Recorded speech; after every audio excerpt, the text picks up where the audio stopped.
आगे बढ़ते हैं, अब रुख करते हैं एक और महत्वपूर्ण खबर का। और खबर ये है कि कैबिनेट की प्रेस कॉन्फ्रेंस हुई और मोदी कैबिनेट ने कई बड़े फैसले किए। जी बिजनेस की खबर पे मुहर भी लगी है। सार्थक पीडीएस योजना को कैबिनेट से मंजूरी मिल गई है। इसके अलावा कैबिनेट में पीएम मोदी ने हीट वेव पर भी चर्चा की। इस खबर पर दिल्ली से जुड़ रहे हैं हमारे संवाददाता तरुण शर्मा। तरुण, बताएं, जी बिजनेस की खबर पे मुहर लगी है, सार्थक पीडीएस को मंजूरी मिली है और क्या कुछ ऐलान? बिल्कुल बताना चाहूँगा कि सार्थक पीडीएस जो एक 80 करोड़ लोगों को जो फ्री में खाना प्रोवाइड कराने की जो स्कीम है, उसके लिए आज सरकार ने 25,000 जी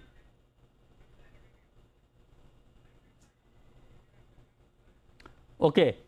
कुछ तकनीकी दिक्कत आ रही है, हम दोबारा आपको बताएंगे इस खबर के बारे में। लेकिन हाँ, खबर ये है कि जी बिजनेस की खबर पे मुहर लगी है, सार्थक पीडीएस को मंजूरी मिली है। इसके अलावा एआई के जरिए पीडीएस में सुधार किया जाएगा। ये तमाम डेवलपमेंट हुए हैं और आज कैबिनेट की बैठक में इन तमाम बातों को के ऊपर चर्चा हुई, उसको मंजूरी मिली है।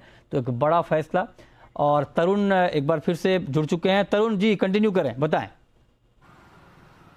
बिल्कुल बताना चाहूँगा कि सार्थक पीडीएस के लिए 25,530 करोड़ रुपए आज कैबिनेट ने मंजूर करे हैं। इसके जरिए आर्टिफिशियल इंटेलिजेंस का उपयोग करके एक बेनिफिशियरी रजिस्ट्री बनाने की यहाँ पे कवायद की जाएगी। इसके अंदर जो बेनिफिशरीज़ हैं उनकी एक तरीके का आइडेंटिफिकेशन इसके जरिए किया जा सकेगा। साथ ही जो जिस राशन जो दिया जाता है 80 करोड़ लोगों को, उनके लिए जो फेयर प्राइस मार्केट एक है, उसका जो कमीशन है उसमें भी बढ़ोतरी यहाँ पे सरकार ने करी है। काफ़ी लंबे समय से जो राशन उपभोक्ता हैं वो उनकी डिमांड थी कि वो उनका जो कमीशन है उसमें बढ़ोतरी की जाए, तो उसके लिए भी ये जो पैसा है वो उपयोग में आएगा। साथ ही इससे ये भी तय होगा कि जो आप ये कहें कि किस जो राशन पहुंचाया जाता है उसमें भी एक गुणवत्ता बढ़ेगी और तकरीबन हर साल 280 करोड़ रुपए का यहाँ पे फ़ायदा यहाँ पे सरकार को देखने को मिलेगा, क्योंकि यहाँ पे आर्टिफिशियल इंटेलिजेंस और बाकी टेक्नोलॉजीज़ का उपयोग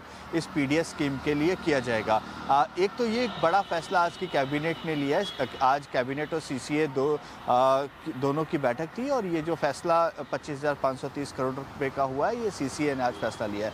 इसके साथ साथ प्रधानमंत्री ने सभी मंत्रालयों के कैबिनेट मिनिस्टर्स को कहा है कि जो हीट वेव जो पूरे देश भर में अभी चल रही है उससे निपटने के लिए अपने अपने मंत्रालय में प्लान बनाया जाए। स्पेशली जो इससे सीधे जुड़े हुए मंत्रालय हैं, जैसे हेल्थ मिनिस्ट्री है, उन्हें कहा है, पावर मिनिस्ट्री है, क्योंकि पावर की डिमांड जो है वो ऑल टाइम हाई पे चल रही है, तो वो क्या इस चीज़ के लिए मेजर्स ले सकते हैं, वो एक तैयार करें। उसका एक मसौदा पूरा तैयार करने के लिए कैबिनेट मंत्रियों को कहा गया और साथ ही आम जन को एक अवेयरनेस प्रोवाइड कराया जाए मंत्रियों की तरफ से। ये भी आज कैबिनेट में के अंदर प्रधानमंत्री ने अपने मंत्रियों को। चलिए, बहुत शुक्रिया तरुण आपका इस पूरी खबर के लिए। आगे बढ़ते हैं।